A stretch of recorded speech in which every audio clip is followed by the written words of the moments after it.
Frank and I used to have some competition to see how big an obstacle course. Yeah. And we can get cones out, weave in and out of the cones, jumping through the hoops. We had those hay bales down there. I saw them the other day all over the hay bales. And we had all sorts of things. We put cones out in certain ways so they zigzag. It really doesn't matter. Just setting up a beginning and an end and having the kids run through the obstacle course, it's fantastic. Green, I'm the instructor, is the engine, and we get all your kids lined up. And all we're doing is, let's do it right now. I'll be the, and all I'm doing is I'm shuffling our feet. And then you go in the direction, and I'm shuffling right around through here. I'm working on rotary. Now I'm turning, so I'm turning left, so I'm starting up. And then you know, you can make noises. What's a train make? It's looking at a wedding. Yep. Oh, that you've read ahead. There's the good old hokey pokey coming up. Oh man. Okay. So you can do this for 5-10 minutes. You know, and you get more kids joining your group, jump in your train. They don't know. A lot of kids will walk. Get them to shuffle. Okay, we can't get our feet off the ground. We gotta. Our feet are glued to the ground, or it's on the track. Stay in the track, so they start shuffling, and you start working on those rotary skills like this. Okay. Drawing letters in the snow. We can draw a letter C in my boot. Okay. And then we do it with the other foot. A backward C. So these just goes right into steering. And then when I can get fancy and do kind of a letter S, like this. See how many can make a letter S with their boot? Or, yep. And, but the sky's the limit. You can use any letter you want to.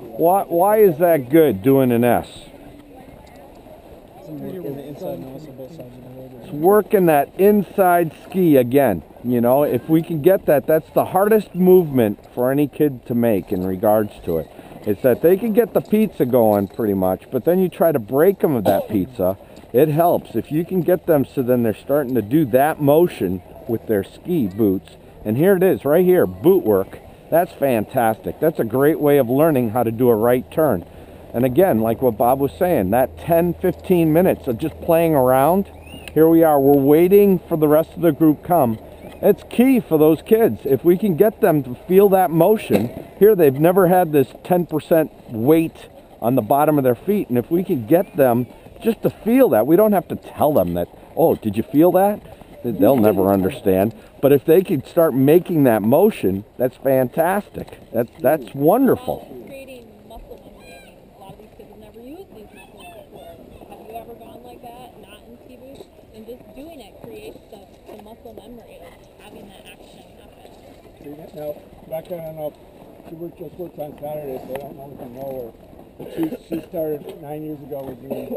And so she has a background, she has the education to working with a little one. So developmentally, that's her background. She knows what the kids what their muscles can do is really. So that's huge. So if you've got a problem with a kid, use her knowledge. Say, hey, I got a problem. They're not doing this. What can I do? Why aren't they doing this? Well, they can't. Like 3-year-olds, they can't do it like that. Or they do things in pairs. Like they have to move their big hands like this. They can do this. Yeah, that's brain down. So the first thing after your brain is your hands. That's why you see them going like this. Sometimes if you're having kids that are having problems making that pizza, do this with them. Go like this. And all of a sudden, you see them making a pizza, not even thinking about it. They're moving their hands, and then their feet go. It's a developmentally thing. Where at 3, 4, I think it's up to maybe 6, they move in pairs. So they have to move not only their leg, but they got to move an arm at the same time. So that goes to my soccer. We all been playing soccer. Play it use the side of your foot. A lot of these kids play soccer. So they know how to use the side of their foot. Okay. And then this side. And then they can make it up. Okay, use the other side, the inside. That's a little tougher.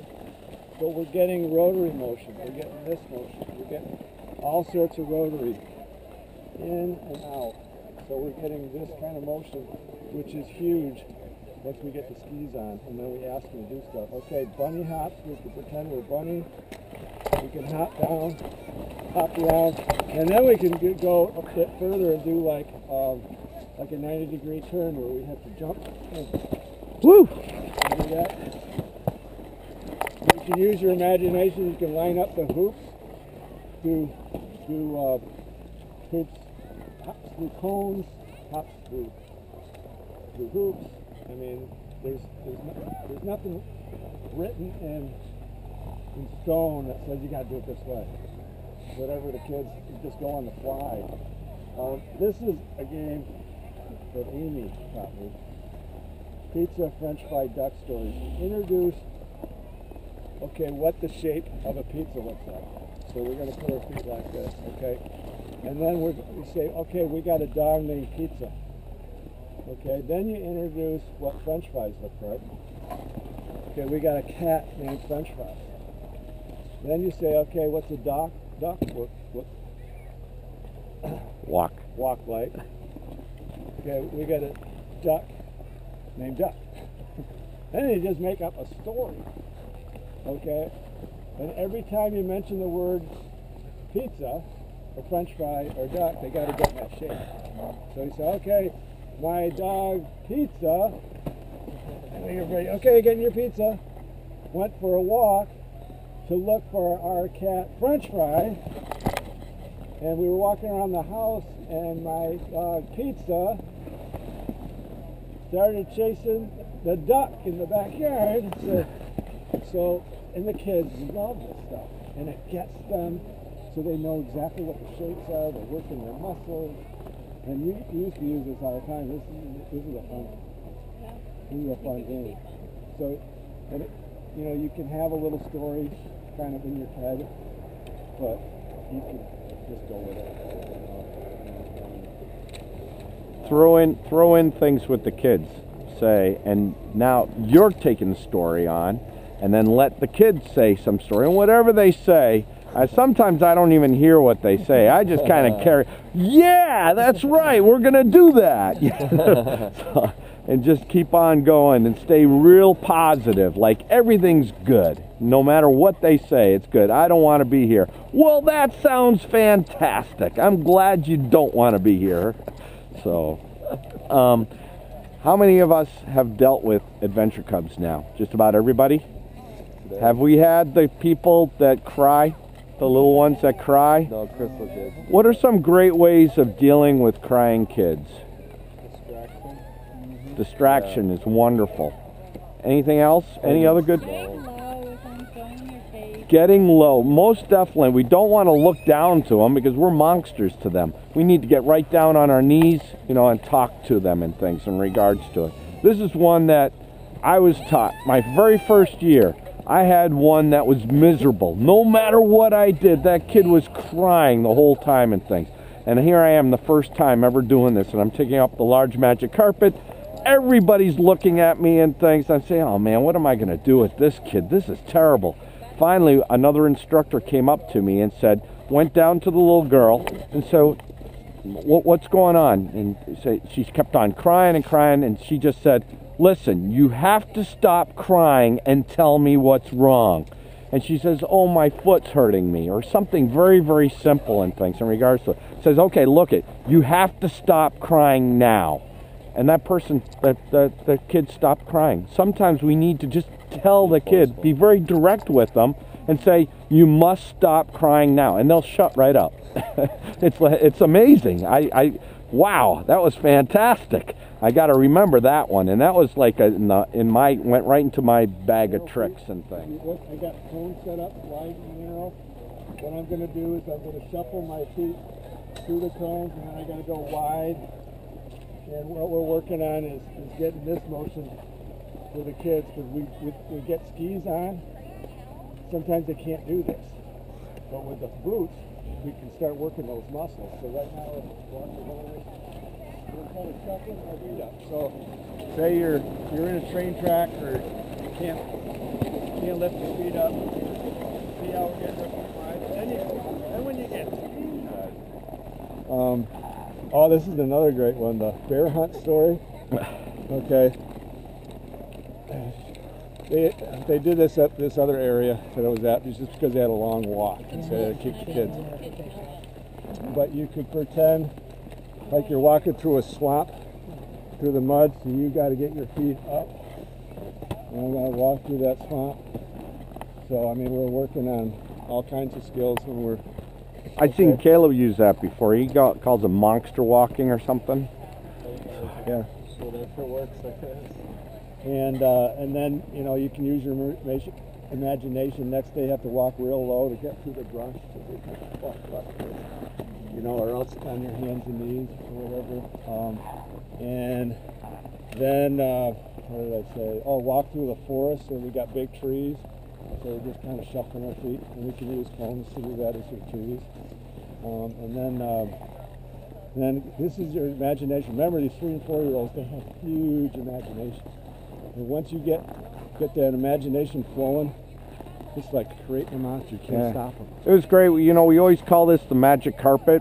And I remember one 6-year-old said to me, well, who runs the magic carpet? And I said, well, the guy up there. Oh, the wizard up there in the shack? And I said, wow, that's kind of cool. So I stuck with it. So now, whenever I say, okay, we're going to go on the magic carpet, but the wizard up top is the one who's running it and things, and the wizard likes friendly kids. So if you guys see the wizard, go ahead and wave. He likes to be waved. And so sometimes you get him to wave back and things. The kids are all, oh, wow, look at that. So, and then they start going off of little things, the magic carpet, and they came out with the wizard. I mean, that's what I picked up from a 6-year-old, I think. Another neat thing that just reminded me of that is I was working with this little 4-year-old on how we're turning the front part of our ski in our turn.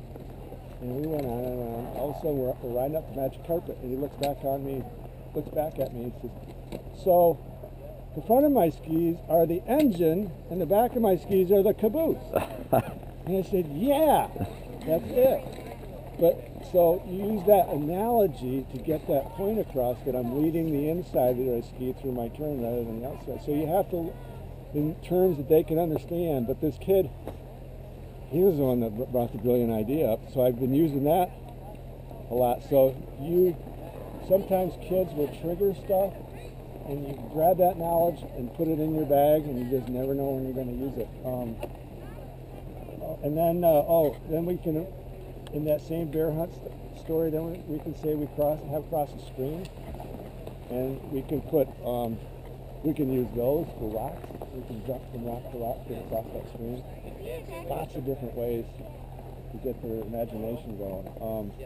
Hokey Pokey, I'm not going to go into that, but we know the song. If you can get kids to stand there and shake their foot inside like that, that's fantastic. Balance. I mean, that is balance. That is one-legged ski. I mean, that's fantastic. If they could do that, you've really got a lot. You've got a great kid there. You know that kid's going to learn a lot in regards to it, because that takes a lot of work to get that balance, to put that, 5% of their weight way out there. Mousetrap, I've never...